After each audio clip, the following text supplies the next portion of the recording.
ચાલો છોકરાઓ, આજે આપણે આગળ જઈએ, આગળના ટોપિકની વાત કરીએ. આજનો આપણો ટોપિક છે એફ વિભાગના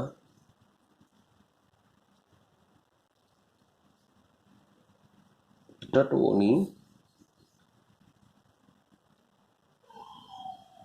સામાન્ય લાક્ષણિકતા.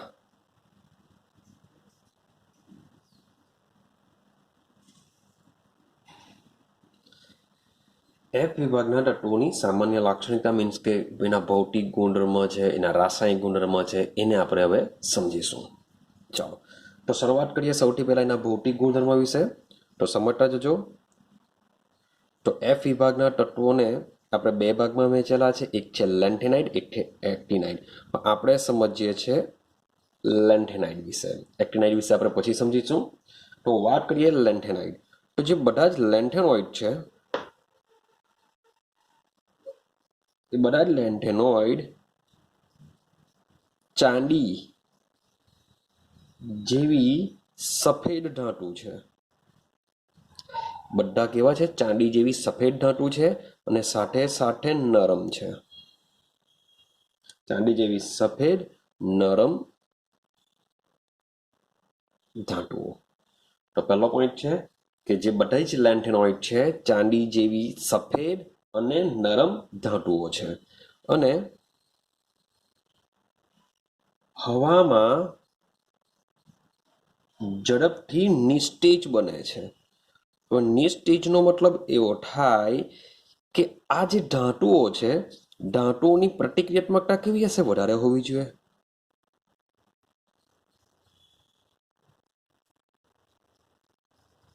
વધારે હોવી જોઈએ. જો પ્રતિક્રિયાત્મકતા વધારે હોય તો જ તેમની સપાટી પર શું કરશે? ઓક્સાઇડનું પર રચાય.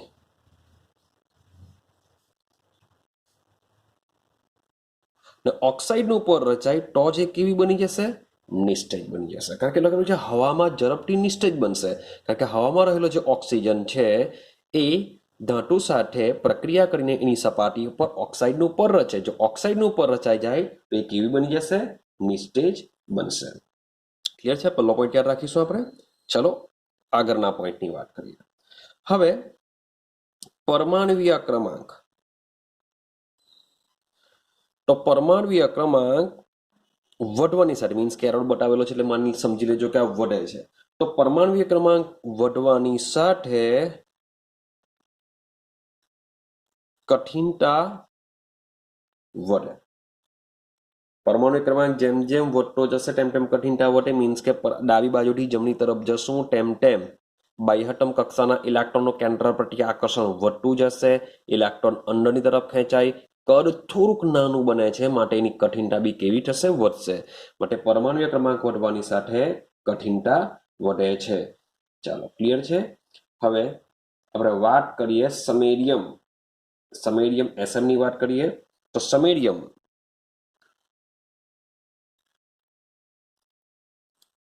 જે સમેરિયમ છે, સમેરિયમની સંજ્ઞા હોય છે એસએમ. હું સીરિયમની વાત નથી કરતો, હું વાત કરું છું સમેરિયમ.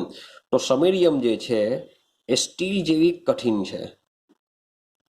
સ્ટીલ જેવી કેવી છે? કઠિન ધાતુ છે. જે સમેરિયમ છે એ કેવી છે? સ્ટીલ જેવી કઠિન ધાતુ છે. અને એકદમ કઠોર હોવાથી વાત કરીએ તેમના ગલનબિંદુ નો જો વિસ્તાર જોઈએ તો 1000 કેલ્વિનથી લઈને 2000 કેલ્વિન સુધીના ગાળામાં હોય છે. અને એમાં જે સમેરિયમ છે એ સમેરિયમનું જે ગલનબિંદુ છે એ 1623 કેલ્વિન હોય છે ભાઈ. તો આ જે બધી ધાતુઓ છે લેન્થેનોઇડ્સ છે, એ લેન્થેનોઇડ્સનો જે ગલનબિંદુનો જે વિસ્તાર છે 1000 કેલ્વિનથી 2000 કેલ્વિનની વચ્ચે હોય છે. સમેરિયમ સ્ટીલ જેવી કઠિન છે અને એનો જે ગલનબિંદુ છે 1623 કેલ્વિન જેટલું હોય છે. ચાલો આગળ જઈએ. આ બધી શું છે? ધાતુઓ છે. તો ત્રીજા પોઈન્ટની વાત કરીએ. જો બધી જ ધાતુઓ હોય તો તેઓ ઉષ્મા અને વિદ્યુતના શું હશે? સુવાહક હોય. તેઓ ઉષ્મા અને વિદ્યુતના કેવા હોય છે? સુવાહક હોય છે. મીન્સ કે ઉષ્મા અને વિદ્યુત ઇઝીલી તેઓમાંથી પસાર થઈ શકે છે. ચાલો આગળ જઈએ, આપણે સમજીએ આગળનો પોઈન્ટ કે આપણે જોઈએ ઘનતા વિશે. ઘનતા તો ઈયુ લઈ લો. ઈયુની જો વાત કરીએ, યુરોપિયમની વાત કરીએ તો યુરેનિયમની જે કોન્ફિગરેશન છે એ કોન્ફિગરેશનની અંદર હું માત્ર 4f કક્ષકની વાત કરતો 4f7 આવશે. મીન્સ કે 6s2 તો જેમ છે તેમ રહેશે જ. યુરેપિયમની વાત કરીએ હોય છે 4f7. વાત કરીએ વાયબી યટરબિયમની વાત કરીએ, યટરબિયમમાં હોય છે 4f14. ચાલો ત્યાર પછી બીજી વાત કરીએ એસએમની વાત કરીએ, સમેરિયમની વાત કરીએ તો સમેરિયમમાં હોય છે 4f6. ને સમેરિયમ પછી વાત કરીએ ટીએમ થુલિયમમાં હોય છે 4f13. તો ઈયુ લઈ લેવું, વાયબી અને કોઈક વાર એસએમ અને ટીએમ. આ જે સિવાયના તત્વો છે, આ સિવાયના તત્વો મીન્સ કે આના સિવાયના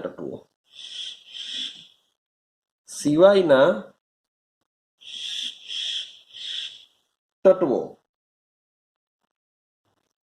માટે ઘનતા અને અન્ય ગુણધર્મો ભાઈ બદલાય છે. કે આ જે ચાર તત્વો છે એ ચાર તત્વો સિવાયના જે બીજા બધા તત્વો છે તેમની ઘનતા અને ગુણધર્મ કોઈક વાર બદલાઈ શકે છે. ચાલો આગળ વાત કરીએ તો આ જે લેન્થેનોઇડ છે એ લેન્થેનોઇડ મોટે ભાગે શું કરે છે?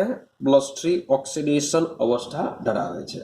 તો લેન્થેનાઇડ સંયોજનો જે ત્રિસંયોજક છે એ ત્રિસંયોજક આયનો ઘન અવસ્થા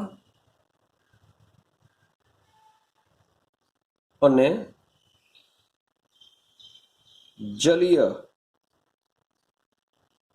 દ્રાવણમાં, મીન્સ કે ત્રિસંયોજક આયનો ઘન અવસ્થા અને જલીય દ્રાવણમાં રંગીન હોય છે. શા માટે રંગીન હોય છે? કારણ કે આયનોમાં એફ કક્ષકમાં ઇલેક્ટ્રોનની હાજરી. જેમ આપણે ડી કક્ષકમાં વાત કરતા હતા કે ડી કક્ષકમાં જો ઇલેક્ટ્રોન હોય, અયુગ્મિત ઇલેક્ટ્રોન હોય, તેઓ શું કરી શકે છે? ડીડી સંક્રાંતિ કરી શકે છે. માટે તેઓ રંગીન આયનો બનાવી શકે છે. સેમ એ જ પ્રમાણે લેન્થેનોઇડની અંદર જે +3 ધરાવતા આયનો છે તેઓ પણ શું હોય છે? રંગીન હોય છે. બસ એટલું જ યાદ રાખવાનું કે એફ કક્ષકમાં શું હોવા જોઈએ? ઇલેક્ટ્રોન હોવા જોઈએ. પરંતુ વાત કરીએ કોણ રંગીન નથી, તો પહેલું તત્વ લઈ લઈએ લેન્થેનમ +3. જો લેન્થેનમ +3 જો લઈએ તો 4f0 બની જશે. આ તત્વમાં 4f શું બની જશે? 0 બની જશે. આ તત્વમાં શું થશે? 4f0 બની જશે. ક્લિયર થાય છે? ચાલો આગળ જઈએ. તે જ પ્રમાણે વાત કરીએ આપણે લ્યુટેશિયમની વાત કરીએ, જે છેલ્લું તત્વ છે ને છેલ્લા તત્વની અંદર શું થશે? 4f14. છેલ્લું તત્વ છે તેમાં શું થશે? 4f14 થઈ જશે. મીન્સ કે La+3 અને Lu+3 ત્રિસંયોજકતાની અંદર કોઈ રંગ ધરાવતા નથી. યાદ રાખજો, રંગ ધરાવતા નથી. અમે વાત કરીએ સંપૂર્ણ ભરાયેલી ઇલેક્ટ્રોનની રચના છે, આ સંપૂર્ણ ખાલી છે. માટે આ બંને આયનો કોઈ રંગ ધરાવતા નથી.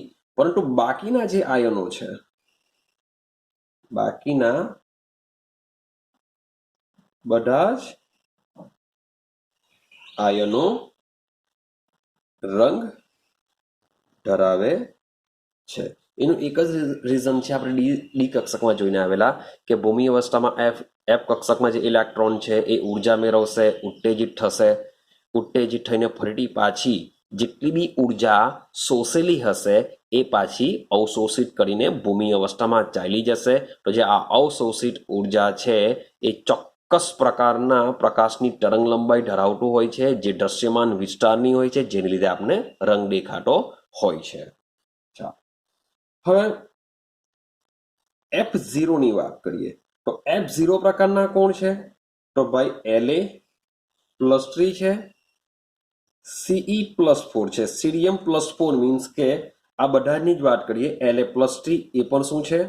Fમાં 0 આવશે. Cerium+4 મીન્સ કે 4 બી ધરાવી શકે, એમાં બી શું થઈ જશે? 4F0 થઈ જશે. ક્લિયર છે? બીજી વાત કરીએ 4F14 આ કોણ ધરાવી શકે? તો આ માટે આવશે yttrium+2. Yb+2 લઈ લઈએ તો Yb+2 માં બી શું થઈ જશે? +14 આવશે. અને સાથે સાથે લ્યુટેશિયમ લઈએ, લ્યુટેશિયમ+3.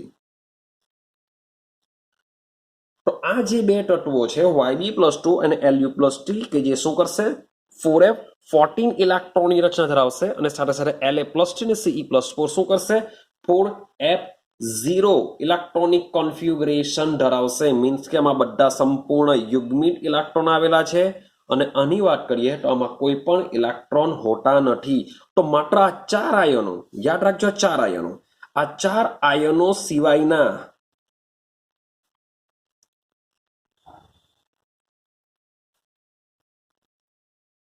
બધા જ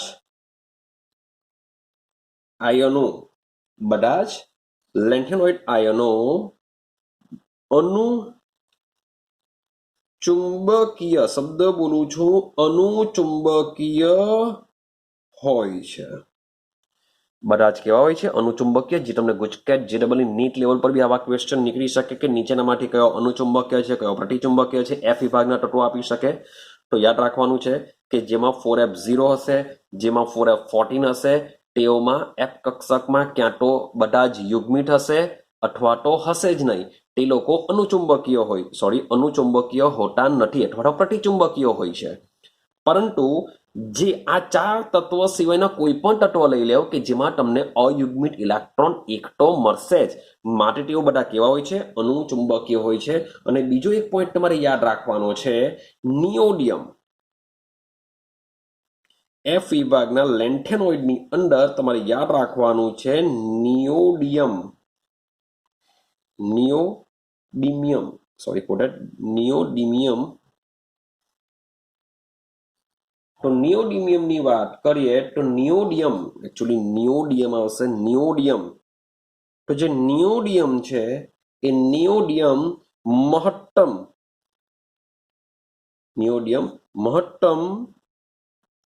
ચાલો લખી દઉં, અનુચુંબકત્વ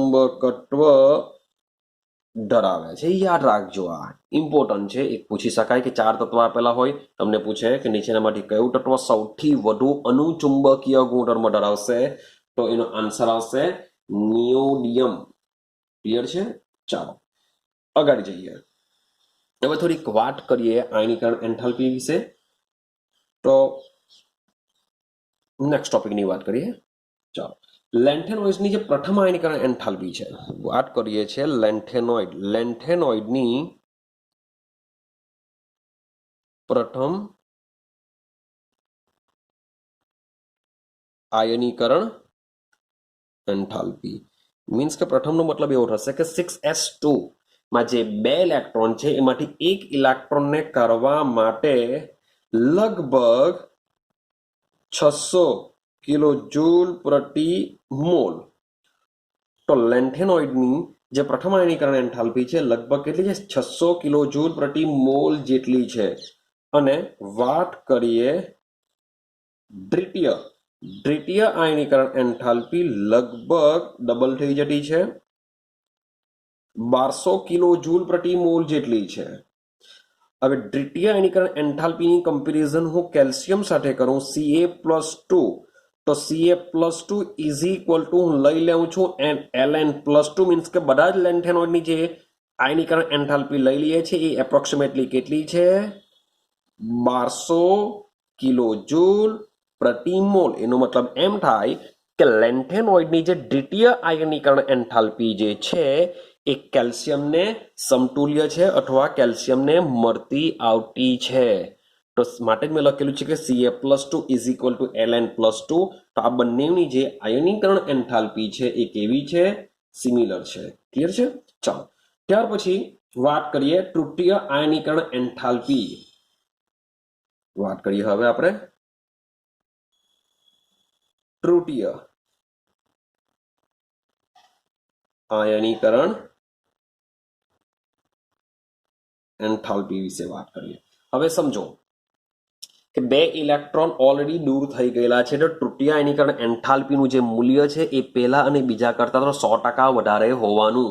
પણ તમે જરાક વિચારો કે આ ટોટલ 15 તત્વો આપેલા છે. આ 15 તત્વોમાંથી કયા એવા તત્વો હશે કે જેની આયનીકરણ એન્થાલ્પી તૃતીય આયનીકરણ એન્થાલ્પી બીજા બધા તત્વોની તૃતીયકરણ એન્થાલ્પી કરતા ઓછી હશે.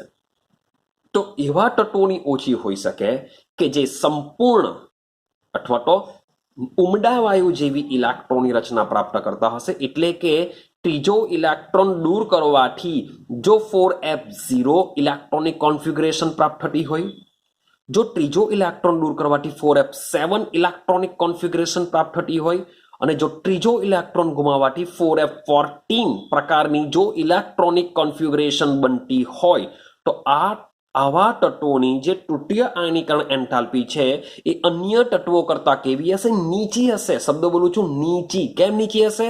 કારણ કે 3 ઇલેક્ટ્રોન દૂર કરવાથી તેઓની સ્થાયીત્વતા વધશે. કારણ કે ખાલી કક્ષક, અર્ધપૂર્ણ કક્ષક અને સંપૂર્ણ કક્ષક 4f ની વાત ચાલે છે એ પ્રાપ્ત કરી શકે માટે તેઓની તૃતીય આયનીકરણ એન્થાલ્પી કેવી હોય છે ઓછી હોય છે. તો તૃતીયકરણ એન્થાલ્પીમાં કોની ઓછી હશે એના માટેની વાત કરીએ. કોની ઓછી હોઈ શકે? તો એવા તત્વ કે જેમાં ત્રીજો ઇલેક્ટ્રોન દૂર કર્યા બાદ, શબ્દ બોલું છું ત્રીજો ઇલેક્ટ્રોન દૂર કર્યા બાદ 4f0 જેવું ઇલેક્ટ્રોનિક કોન્ફિગરેશન મળતી હોય અથવા 4f7 જેવી ઇલેક્ટ્રોનિક કોન્ફિગરેશન મળતી હોય અથવા 4f14 જેવી ઇલેક્ટ્રોનિક કોન્ફિગરેશન જો મળતી હોય તો આવા +3 આયન ધરાવતા તત્વોની તૃતીય આયનીકરણ એન્થાલ્પી કેવી હશે? ખૂબ જ નીચી હશે. તો શબ્દ સમજીએ કે ભાઈ આવા કોણ કોણ હોઈ શકે. તો શબ્દ જો પહેલા લઈએ લેન્થેનમ. શું લઈએ છે? લેન્થેનમ. તો લેન્થેનમની +3 જો ઇલેક્ટ્રોનિક કોન્ફિગરેશન જો આપણે લખીએ તો La+3 માં શું થવાનું? La+3 માં થઈ જશે 4f0. તો ભાઈ આ 3 ઇલેક્ટ્રોન શું કરશે? ખૂબ જ ઇઝીલી રિમૂવ કરવાની વાત કરશે. કેમ ઇઝીલી રિમૂવ કરવાની વાત કરે? 4f0 બની જશે. ક્લિયર થાય છે? ત્યાર પછી જઈએ આપણે ગેડોલિનિયમ. ગેડોલિનિયમ એટલે કે GD ઉપર +3 મૂકીએ તો GD ઉપર જો +3 મૂકવામાં આવે, જો 3 ઇલેક્ટ્રોન ગાયબ થશે તો આની ઇલેક્ટ્રોનિક કોન્ફિગરેશન બની જશે 4f7. તો આ પણ અર્ધપૂર્ણ રચના પ્રાપ્ત કરવા માટે ગેડોલિનિયમ બી શું કરશે? ઇઝીલી ઇલેક્ટ્રોન ગુમાવી દેશે. ક્લિયર થાય છે? સેમ હવે 14 વાળું તત્વ જોઈએ તો 14 વાળું તત્વ કોણ હશે? નીચે જશે. તો જઈએ આપણે લ્યુટેશિયમ પર છે. તો લ્યુટેશિયમની જે +3 ધરાવતી જે કોન્ફિગરેશન એની બની જશે 4f14. તો તમે પ્રયોગ દ્વારા જે તૃતીય આયનીકરણ એન્થાલ્પીના જે મૂલ્ય હશે એ મૂલ્ય આ 3 ના કેવા હશે? ખૂબ જ નીચા હશે. કેમ? કારણ કે તેમની પાસે ખાલી, અર્ધપૂર્ણ અને પૂર્ણ ભરાયેલી ઇલેક્ટ્રોનિક કોન્ફિગરેશન પ્રાપ્ત થતી હોય છે. માટે 3 ઇલેક્ટ્રોન લોકો શું કરશે? ઇઝીલી રિમૂવ કરી દેશે. ક્લિયર થાય છે? ચાલો તો આટલે સુધીનું એનું જે મૂલ્ય છે બધા મૂલ્ય કેવા છે એના ભૌતિક ગુણધર્મ વિશે આવશે. હવે આપણે સમજવાનો પ્રયત્ન કરીએ એના રાસાયણિક ગુણધર્મ.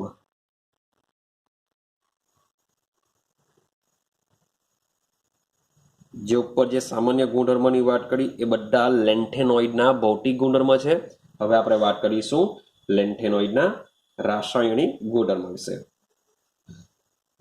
ચાલો, હવે મેં તમને કીધું કે એની જે દ્વિતીય આયનીકરણ એન્થાલ્પી છે એ કોના જેવી છે? કેલ્શિયમને મળતી આવે છે. માટે આ જે શ્રેણી છે, લેન્થેનોઇડની જે શ્રેણી છે, એ શ્રેણીના પ્રારંભમાં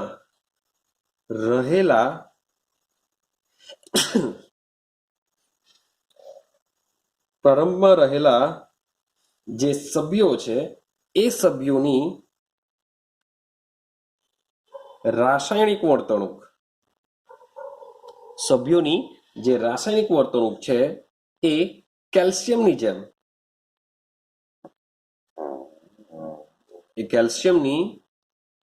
જેમ વધુ પ્રતિક્રિયાત્મક હોય છે.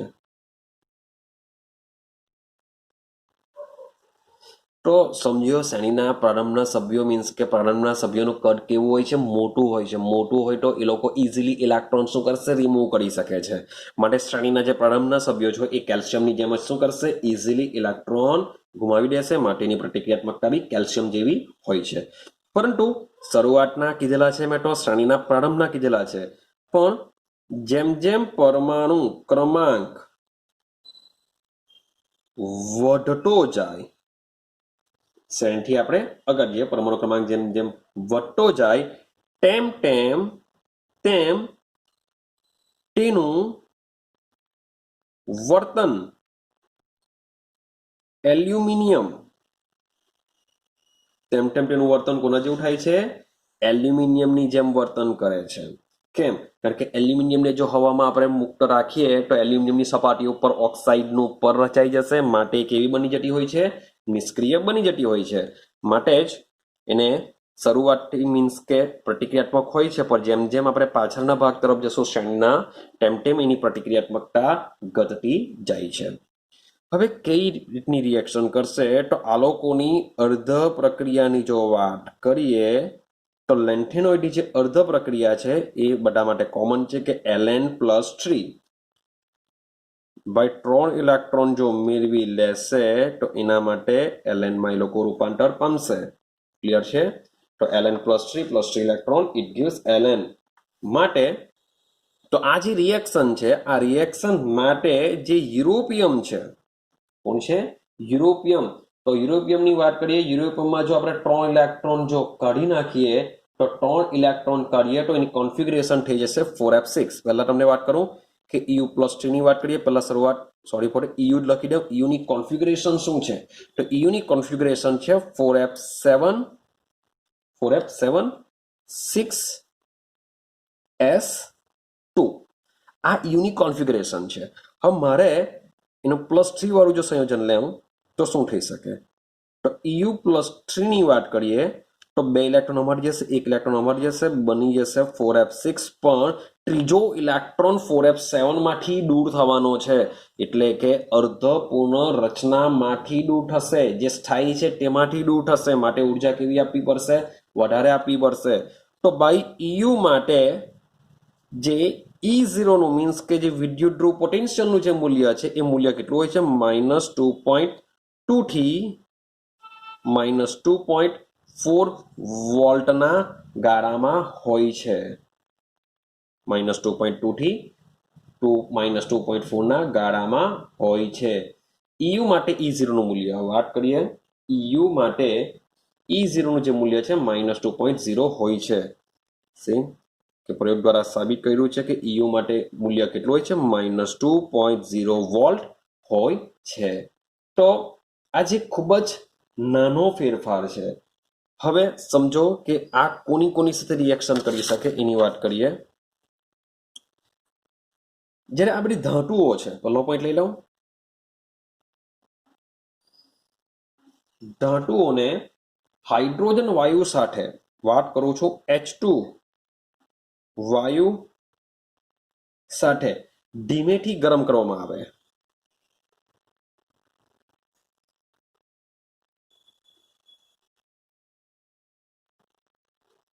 ધીમેથી ગરમ કરવામાં આવે છે ત્યારે તે ધાતુના હાઇડ્રાઇડ બનાવે છે.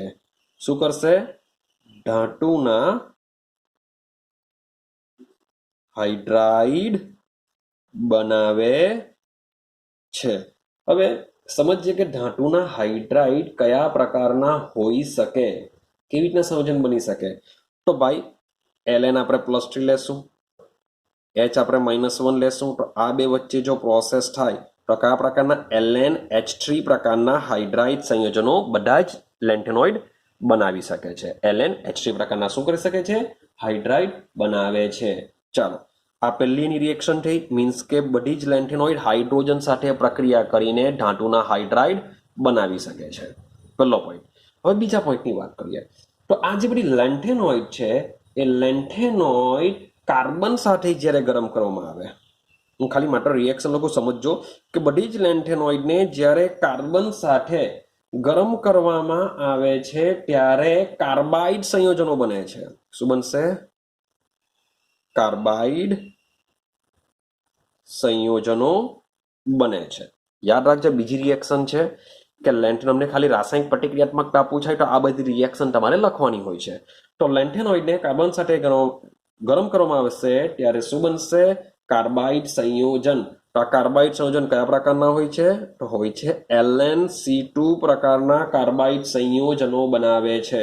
LnC2 પ્રકારના કાર્બાઇડ સંયોજનો બનાવે છે. તો LnC2 બનાવી શકે છે, Ln3C પ્રકારના બનાવી શકે છે, Ln2C3 પ્રકારના બી કાર્બાઇડ સંયોજનો બનાવી શકે છે. તો આ બધા જ કાર્બાઇડ સંયોજનો લેન્થેનોઇડ ધાતુની કાર્બન સાથેની પ્રક્રિયાથી બની શકે છે. તો આ બીજી રિએક્શન છે. ક્લિયર થાય છે? ચાલો વાત કરીએ એસિડ સાથે, કારણ કે ધાતુ છે તો એસિડ સાથે રિએક્શન કરી શકે છે. તો જે લેન્થેનોઇડ છે એ લેન્થેનોઇડ મંડ એસિડ, લેન્થેનોઇડ મંડ એસિડ સંયોજનો સાથે પ્રક્રિયા કરશે. તો યાદ કરો, આપણે અગાડી એસ વિભાગમાં ભણીને આવેલા કે જે ધાતુ હોય, ધાતુ જો એસિડ સાથે રિએક્શન કરે તો શું કરશે? ડાયહાઇડ્રોજન વાયુ ઉત્પન્ન થાય. તો અહીં પણ લેન્થેનોઇડ મંડ એસિડ સાથે જો રિએક્શન કરશે તો શું કરશે? ડાયહાઇડ્રોજન વાયુ ઉત્પન્ન કરી શકે છે. અને અગાટલી વાત કરીએ, જે લેન્થેનોઇડ્સ છે એ લેન્થેનોઇડ્સ હેલોજન સાથે રિએક્શન કરે તો તેના હેલાઇડ બનાવશે. હેલોજન સાથે પ્રક્રિયા કરીને શું બનશે? તેના અનુવર્તી હેલાઇડ. તો કેવી રીતના બનશે? તો Ln+3 X-3 માટે કયા પ્રકારનું સંયોજન બનશે? LnX3 પ્રકારના હેલાઇડ સંયોજનો બનાવી શકે છે. ચાલો હવે આગળ જઈએ. ભાઈ લેન્થેનોઇડ પાણી સાથે બી પ્રક્રિયા કરી શકે છે. ચલો પહેલા નાઇટ્રોજન લઈ લઈએ. તો લેન્થેનોઇડ નાઇટ્રોજન સાથે પ્રક્રિયા કરતા બનાવશે લેન્થેનમ નાઇટ્રાઇડ. Ln N-3 આવશે, Ln+3 આવશે, માટે બનાવી દેશે લેન્થેનાઇડ નાઇટ્રાઇડ પ્રકારના સંયોજનો બનાવી શકે છે. સેમ વસ્તુ આ બધીની રિએક્શન છે. તો લેન્થેનમ સલ્ફર સાથે રિએક્શન કરશે, સલ્ફર સાથે બારવાથી બનાવી દેશે Ln+3 S-2, માટે બનાવશે Ln2S3 પ્રકારના લેન્થેનાઇડ સલ્ફાઇડ પ્રકારના સંયોજનો બનાવી શકે છે. ક્લિયર થાય છે? ચાલો સેમ વસ્તુ લેન્થેનોઇડને જો પાણીમાં ઉમેરવામાં આવે, પાણી સાથે રિએક્શન કરવામાં આવશે તો શું થશે? તો લેન્થેનોઇડની પાણી સાથે રિએક્શન કરવાને લીધે બનાવે છે LnOH3 પ્રકારના હાઇડ્રોક્સાઇડ બનાવશે. શું બનાવશે? LnOH3 પ્રકારના હાઇડ્રોક્સાઇડ બનાવશે, સાથે સાથે ઉત્પન્ન કરશે H2.